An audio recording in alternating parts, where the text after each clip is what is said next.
지난 4월에 문을 연 디지털 성범죄 피해자 지원센터에 신고를 접수한 피해자의 80%가 불법 촬영과 차량물 유포, 협박 등의 복합적인 피해를 당한 것으로 나타났습니다. 여성가족부가 지난 4월부터 50일간의 디지털 성범죄 피해센터 운영 결과 가해자 4명 중 3명은 배우자나 지인 등 피해자와 잘 알고 지내는 사이였던 것으로 밝혀졌는데요. 디지털 성범죄 피해 근절을 위한 대책은 무엇일지 하나님의 법, 세상의 법에서 알아봅니다. 하나님의 법, 세상의 법, 이재만 변호사님 나오셨습니다. 변호사님 안녕하십니까? 네, 안녕하세요. 예, 그 디지털 성범죄 피해 신고센터 뭐 이런 것들이 생겼다고 하는데 내용이 어떻습니까? 네, 디지털 성범죄라는 것은 이제 카메라나 뭐 카메라 유사 장치를 이용해서 그 성적 욕망이나 성적 수치심을 일으킬 수 있는 그런 어떤 여성의 특정 부위를 동의 없이 촬영하거나 또는 그 촬영된 그 몰카 촬영물 같은 것들이죠. 이것을 이제 뭐 인터넷상이나 또는 뭐 일반 온라인 외에도 뭐 오프라인이나 이런 데 유포하는 이런 경우에 결국 이것을 이제 디지털 성범죄라고 그러죠. 그래서 디지털 성범죄는 디지털 기기를 이용해서 인터넷상에 이제 결국 유포하는 그런 행위 전반적으로 다 얘기합니다. 근데 문제되는 것은 일반 그 온라인 이외에서 하는 경우에는 결국 회수하고 뭐 퍼지는 속도가 그렇게 크지도 않은데 인터넷상에는 그 속도가 굉장히 빠르고 또 이 퍼지는 범위가 전 세계적이고 일단 한번 그 몰카 촬영물이 퍼지면 이게 지우는 것이 거의 불가능할 정도입니다. 그렇죠, 맞습니다. 그래서 이 피해자는 그 고통이 지속적으로 가중되고 있어요. 결국 정부에서는 디지털 성범죄 피해자 센터를 결국 개소하게 이르는 것이죠. 그렇군요. 이런 기구까지 생겼다는 것은 이런 피해 사례가 많다는 얘기 아닐까요? 실제적으로도 지난 50일 동안의 운영 성과를 보면 피해가 굉장히 많다는 것을 알 수 있습니다.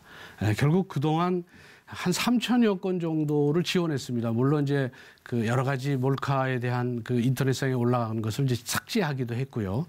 그리고 또 이제 이 몰카에 대한 이제 피해자의 경우에는 대부분 가해자가 아는 사람이 많았습니다.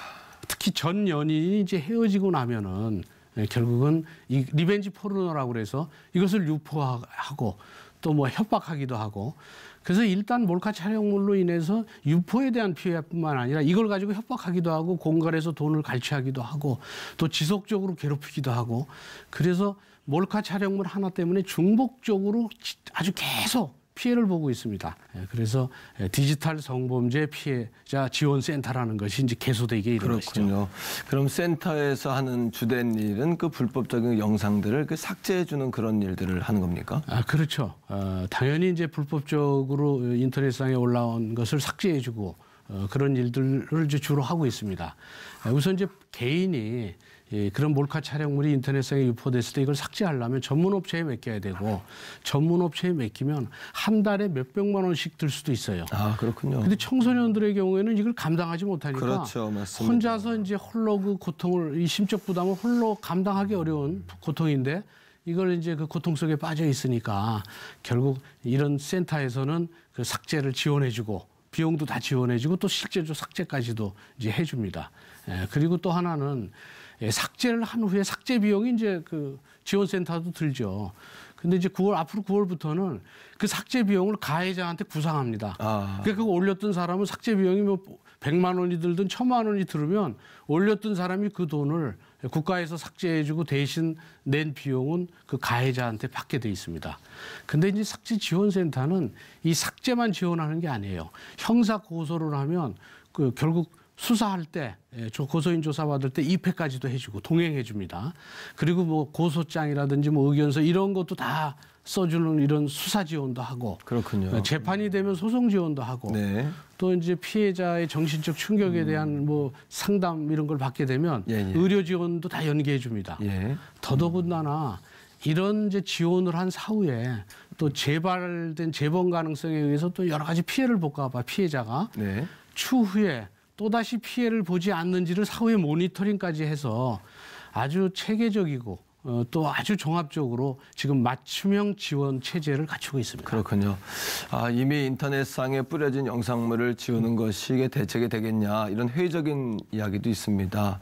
그렇다면은 그 인터넷 어떤 이러한 그 영상물, 불법 영상물이나 이런 피해에 대한 처벌은 어떻게 되고 있습니까? 이제 그 처벌이 지금 이제 문제되고 있는 것이 인터넷상에 한번 유포되면 그것을 지우는 것이 완전히 다 없애는 것이 거의 불가능할 정도인데. 그렇죠. 맞습니다. 이 처벌도 엄하게 해야 되지 않느냐. 맞습니다. 그래야 어떤 경고적 효력도 있는데. 그렇죠. 근데 성폭력 범죄에 대한 특례법에 의하면 지금 그 범죄에 몰카 촬영을 한다든지 그 촬영을 해서 유포한다든지 이런 경우에 2년 이하의 징역이나 500만 원 이하의 벌금 13조에는 그렇게 돼 있고요. 14조에는 5년 이하의 징역이나 또는 1,000만 원 이하의 벌금. 이것은 이제 그 몰카 촬영을 해서 유포하는 경우에는 이제 이렇게 돼 있고 어쨌든 근데 물론 또 이런 경우도 있습니다.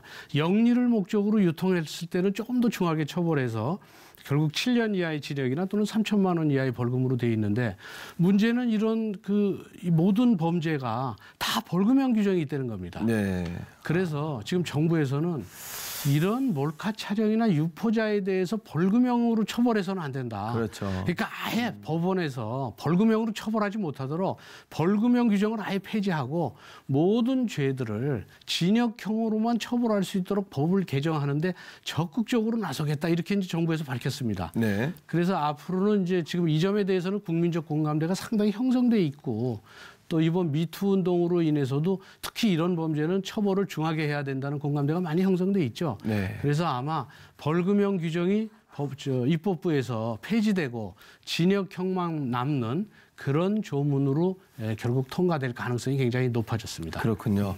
성경 말씀에도 무릇 지킬 만한 것보다 내 마음을 먼저 지키라 그러잖아요. 이런 물질적인 유혹, 또 불법 영상에 대한 유혹, 촬영에 대한 어떤 몰카에 대한 유혹, 이 모든 것들을 좀 이기는 습관들을 갖는 이 시대의 사람들이 되면 좋겠다 이런 생각을 하게 됩니다. 전도서 12장 4절에도 하나님은 모든 행위와 모든 일에 대해서 선악간에 심판하시리라 이런 말씀을 하신 것처럼 선악에 대해서 좀 더 예민하게 결국 깨어 있어야만 그 선악에 대한 경계가 옅어지지 않고 그게 명확해지고 또 선악에 대해서 악에 대해서 좀 너무 관대해지다 보면 결국 우리가 욕망의 유혹에 빠지고 죄에 패배하게 되니까 우리가 진짜 인디언 할아버지의 말처럼 이 착한 늑대한테 계속 먹이를 주도록 하는 그런 마음가짐이 필요하고 또 크리스찬들은 자기 자신에게 선한 마음을 결국 갖기 위해서 노력하는 것 외에 다른 사람도 선한 마음을 가질 수 있도록 도와주는 것이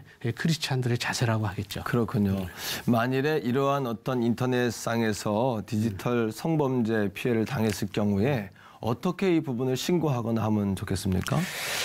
그 신고를 하려면 불법 영상물을 발견한 피해자는 그 영상물의 그 증거로서 바로 캡처를 해놔야 됩니다.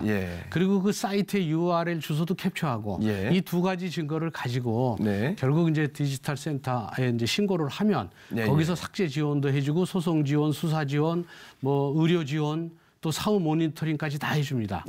그래서 지금 잘 지원 제도가 돼 있으니까 혼자서 결국 힘들어하지 말고 즉각적으로 신고하시기를 바라고 이 신고 접수처는 그 www.음원1366.kr/stop이고요. 전화 접수는 02-735-8994입니다. 그래서 직접 가지 않더라도 인터넷상의 접수도 가능하고 전화 접수도 가능하니까 꼭 신속하게 접수해서 이 고통으로부터 빨리 벗어나길 바랍니다. 그렇군요. 오늘 말씀을 나누면서 소 잃고 외양간 고친다 이런 이야기가 있잖아요.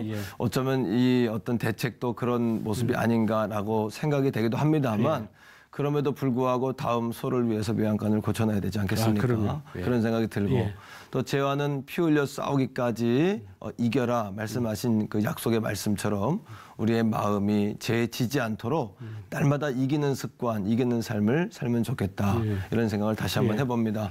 변호사님 오늘 말씀 고맙습니다. 감사합니다. 감사합니다.